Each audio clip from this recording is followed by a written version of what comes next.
Nusantara pernah memiliki sebuah pertahanan militer yang kuat berupa Kerajaan Majapahit. Di bawah kepemimpinan Raja Hayam Wuruk, Majapahit dikenal kuat dalam berperang. Raja Hayam Wuruk memegang peran dalam menentukan sosok yang tepat dalam mengatur pertahanan darat dan laut kala itu.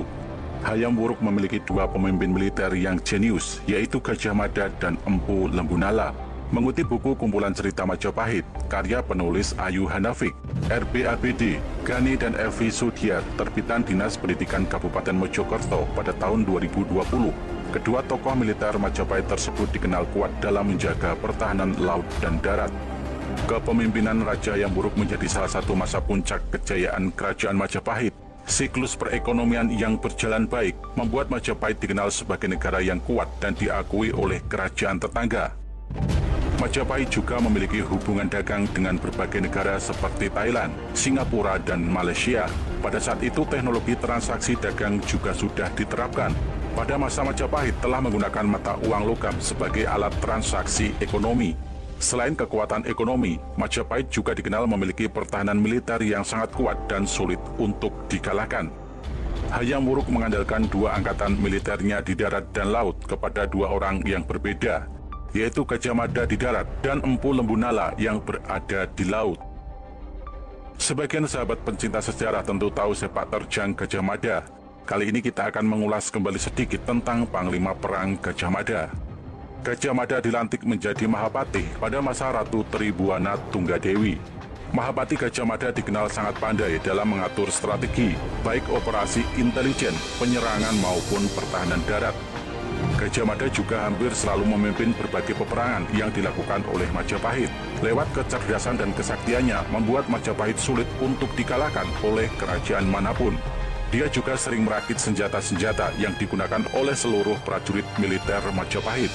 Salah satu senjata yang terkenal adalah cetbang.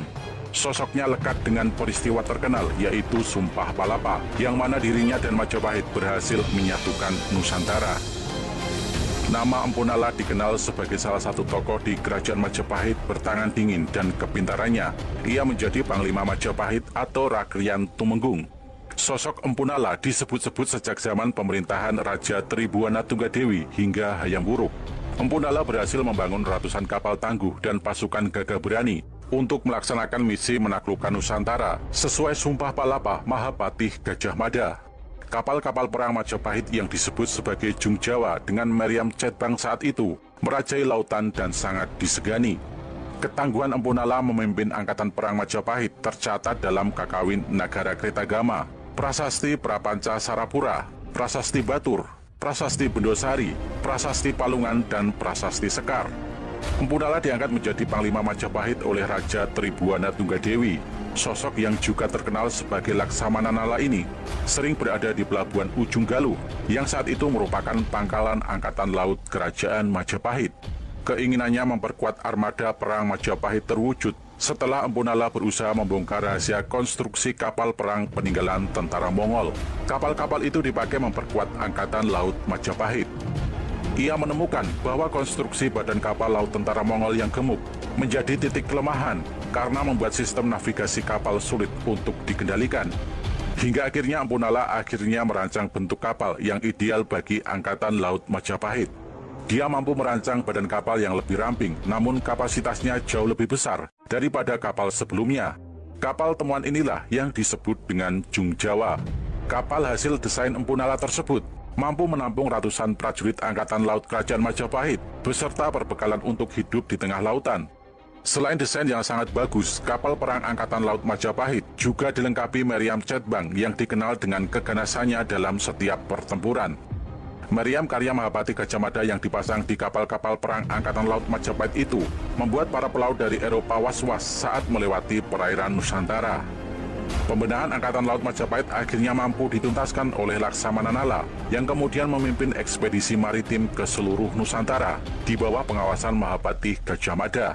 Pada sekitar tahun 1339 sampai tahun 1341, Angkatan Laut Majapahit menundukkan seluruh Nusantara bagian barat yang dimulai dari Kerajaan Samudra Pasai, berlanjut ke seluruh Pulau Sumatera, Semenanjung Melayu, dan berakhir di Kalimantan. Empu Nala sebagai Panglima Angkatan Laut Kerajaan Majapahit banyak diulas oleh Agus S. Serono dalam bukunya yang berjudul Jayaning Majapahit, Kisah Para Kesatria Penjaga Samudra, dan Irawan Djoko dalam bukunya Majapahit Peradaban Maritim. Panglima Perang Majapahit ini memiliki strategi jitu dengan menempatkan puluhan kapal perangnya untuk menjaga 5 titik penting perairan Nusantara. Armada-armada perang Kerajaan Majapahit itu antara lain ditempatkan di barat Sumatera, yakni Armada Gugus 1 yang bertugas sebagai penjaga Samudra Hindia. Armada ini dikendalikan oleh seorang laksamana yang berasal dari Jawa Tengah. Armada Gugus 2 menjaga Laut Kidul atau sebelah Laut Selatan Jawa. Armada ini dipimpin seorang laksamana yang merupakan putra dari Bali. Sedangkan Armada Gugus 3 bertugas menjaga perairan Selat Makassar dan wilayah Ternate, Tidore, serta Halmahera di bawah pimpinan seorang laksamana putra dari Makassar. Armada Gugus 4 mempunyai tugas menjaga Selat Malaka dan Kepulauan Natuna yang dipimpin seorang laksamana dari Jawa Barat. Dan Armada Gugus 5 memiliki kewenangan menjaga Laut Jawa sampai ke arah timur hingga Kepulauan Rempah-Rempah Maluku. Armada ini dipimpin laksamana dari Jawa Timur. Kapal bendera ditempatkan di setiap armada gugus kapal perang Majapahit. Kapal bendera menjadi tempat kedudukan pimpinan komando tertinggi bagi semua kapal penyerang, kapal perbekalan, dan pelindung kapal bendera. Saat awal dipimpin Empu Nala, Angkatan Laut Kerajaan Majapahit menggunakan kapal-kapal perang bekas tentara Mongol yang dikirim oleh Kubilai Khan untuk menaklukkan Jawa pada saat pemerintahan Kertanegara. Kehadiran Laksamana Nala sebagai Panglima Angkatan Laut Kerajaan Majapahit berawal dari kesadaran Gajah Mada untuk meminta bantuannya. Gajah Mada yang telah mengucapkan Sumpah Palapa menyadari tidak mungkin dapat mewujudkan sumpahnya menguasai Nusantara hanya mengandalkan jalur darat. Kala Sumpah Amukti Palapa diucapkan Sang Mahapatih, Kerajaan Majapahit, Pulau Bali, Sumatera, Kalimantan, Sulawesi, dan Tumasik belum berada di bawah panji kekuasaan Majapahit. Gajah Mada membutuhkan armada laut yang kuat untuk menyatukan pulau-pulau tersebut melalui ekspedisi maritim. Kekuatan Angkatan Laut Kerajaan Majapahit kala itu masih sangat lemah. Gajah Mada memberanikan diri meminta bantuan dari Laksamana Nala untuk memperkuat Angkatan Laut Kerajaan Majapahit. Penguatan Angkatan Laut ini dilakukan dari sisi kualitas dan kesejahteraan prajurit serta kualitas kapal perangnya. Kapal-kapal Majapahit itu diciptakan Empu Nala dari jenis kayu raksasa yang hanya tumbuh di suatu pulau rahasia. Hal ini membuat kapal-kapal Majapahit cukup besar pada masa itu.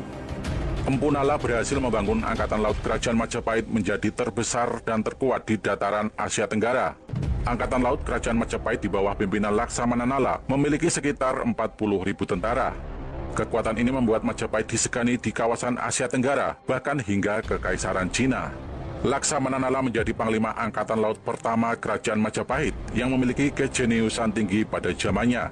Saat belum ada sekolah kelautan, Empu Nala sudah bisa menciptakan kapal-kapal canggih dengan bermodalkan hasil mempelajari kapal-kapal perang milik bangsa Mongol. Berkat tangan dingin Laksamana Nala, kekuatan Angkatan Laut Kerajaan Majapahit menjadi sangat dahsyat dan tak terkalahkan. Kekuatan maritim ini menjadikan kedikdayaan Majapahit melegenda hingga sampai saat ini.